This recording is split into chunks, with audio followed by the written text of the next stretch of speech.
Hello दोस्तों, आज मैं एक्सप्लेन करूंगी पैरेलल लव का एपिसोड 13 और बाकी पिछले एपिसोड्स की लिंक आपको डिस्क्रिप्शन में मिल जाएगी। तो स्टार्ट करते हैं एपिसोड 13। लिन म्याओ लेट घर आती है और फिर से वर्क करना स्टार्ट कर देती है क्योंकि उसे वो प्रॉब्लम कल तक सॉल्व करनी है। जब जियाओयांग उसे आराम करने की कहता है तो वो अपना डोर लगा लेती है। जियाओयांग अंदर जाता है और लिन म्याओ को समझाता है कि सब ठीक हो जाएगा और ऐसी कोई भी प्रॉब्लम नहीं है जो हम दोनों मिलकर सॉल्व ना कर पाए। लिन म्याओ जियाओयांग की बात पर एग्री करती है। देन जब जियाओयांग सो जाता है तो वो फिर से वर्क करना स्टार्ट कर देती है। नेक्स्ट डे कंपनी में जियाओयांग अपनी टीम को अलग अलग वर्क देता है और झाओयान से कहता है कि तुम ऑनलाइन पब्लिक ओपिनियन को कंट्रोल करोगी। जियाओयांग अपना न्यू प्लान उस रेयर प्लांट को कल्टीवेट करने का अपने डैड को बताता है। उन्हें प्लान बहुत अच्छा लगता है पर वो कहते हैं कि तुम अब वाइस प्रेसिडेंट नहीं हो, इसलिए इतने बड़े अमाउंट के लिए बोर्ड ऑफ डायरेक्टर्स को कन्विंस करना मुश्किल होगा।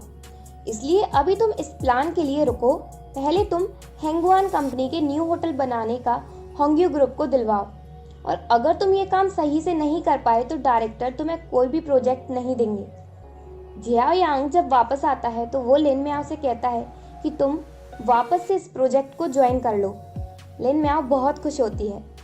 ली डोंग सू चेंग से मिलता है और उसे कुछ डॉक्यूमेंट देता है और कहता है कि हैंगवान ग्रुप का होटल बनाने का प्रोजेक्ट तुम होंग्यू ग्रुप को नहीं मिलने देना, इससे जियाओयांग को पूरी तरह से कंपनी से बाहर निकाल दिया जाएगा। जियाओयांग घर जाता है और अपने डैड से रेयर प्लांट की इंफॉर्मेशन लेता है। फिर जियाओयांग अपने डैड से पूछता है कि डैड, आपने मॉम को कैसे पटाया था? वो कहते हैं, मैं तुम्हारी मॉम के पीछे 3 साल तक पड़ा रहा, तब जाकर वो मानी। लिन वेइजुन सू चेंग के घर जाती है उनकी फर्स्ट डेट की एनिवर्सरी सेलिब्रेट करने, पर सू चेंग उससे कहता है, तुम मेरे लिए फालतू की ट्रबल क्रिएट नहीं करो, मैं तुमसे परेशान हो चुका हूँ। वेइजुन कहती है, सू चेंग तुम टेंशन नहीं लो, हम फिर से स्टार्ट करते हैं अपने रिलेशन। सू चेंग कहता है, मैं अब और नहीं झेल सकता, मुझे ब्रेकअप करना है क्योंकि मुझे ऐसी गर्लफ्रेंड चाहिए जो मेरे साथ प्रोग्रेस करे, तुम जैसी नहीं जो हमेशा पास्ट को याद करती रहे। हम दोनों एक दूसरे के लिए सुइटेबल नहीं हैं। लिन वेइजुन बहुत सैड हो जाती है और तभी उसे लिन म्याओ का नेम याद आता है। सू चेंग को हैंगवान कंपनी के बिडिंग प्रोजेक्ट में पार्ट लेने का चांस मिल जाता है। इधर जियाओयांग और लिन म्याओ भी हैंगवान कंपनी के बिडिंग प्रोजेक्ट को लेने पर डिस्कस कर रहे थे। तभी वहां वेइजुन पहुंचती है। वेइजुन लिन म्याओ को देखकर शॉक होती है क्योंकि वो उसकी तरह सेम थी और उसे लगता है कि वो लिन म्याओ ही है जिसकी वजह से सू चेंग ने उससे ब्रेकअप किया है। वेइजुन इसके पास जाती है पर वो गिर पड़ती है और बेहोश हो जाती है।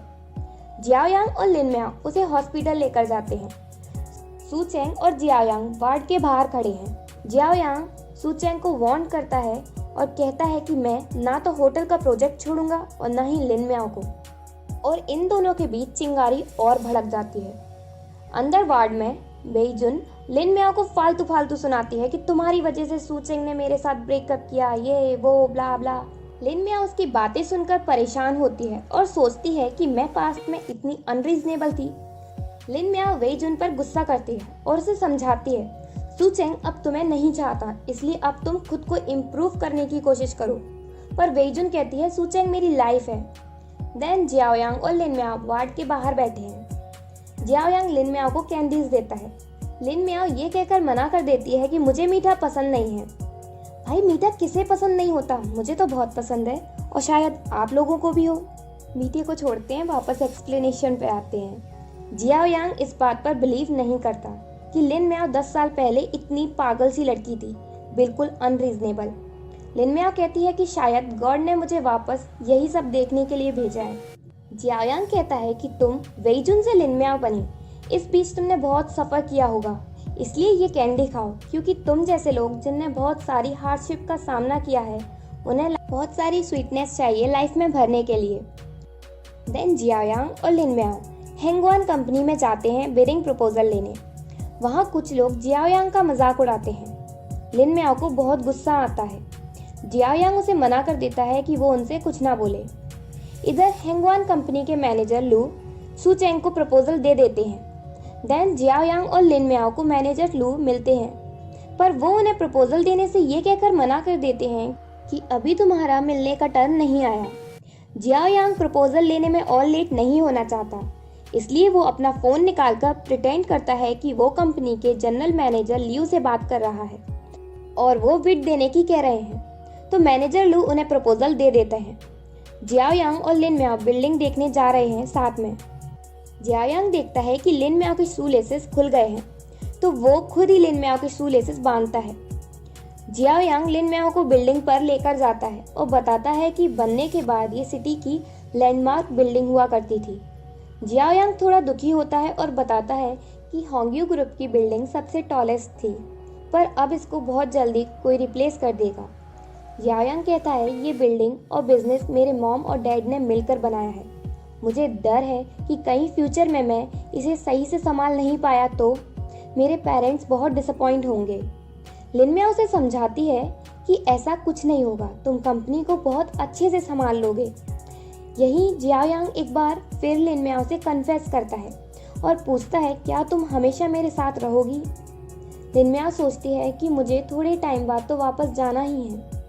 जियाओ यांग लिन म्याओ का मैटर समझता है, पर फिर भी वो चाहता है कि हमेशा उसके साथ रहे। दोनों वापस कंपनी में आते हैं। जियाओ यांग की फंडिंग एप्लीकेशन को रिजेक्ट कर दिया है क्योंकि उसका फॉर्मेट गलत था, पर लिन म्याओ ने उसको करेक्ट करके जियाओ यांग के डैड के पास सेंड कर दिया। सू चैंग और जियाओ यांग अपनी अपनी मीटिंग रखते हैं होटल बनाने के लिए न्यू आइडिया लेने के लिए, और उन दोनों की एक ही थीम है, अर्बन इकोलॉजिकल होटल। फिर जियाओ यांग सबसे पूछता है कि उनके अकॉर्डिंग आइडियल होटल कैसा होता है, और वो जियाओ यांग से भी कहता है कि वो अपने कलीग से भी इस बात का आंसर ले। तभी वहाँ xiaoxian आता है और जियाओ यांग को बताता है कि जब हम मीटिंग में थे तो ली दोंग ने आपकी एब्सेंस का फायदा लिया। और यहीं एपिसोड 13 एंड होता है। अगर आपको मेरी वीडियो अच्छी लगी हो तो प्लीज़ लाइक माई वीडियो और सब्सक्राइब टू माई चैनल।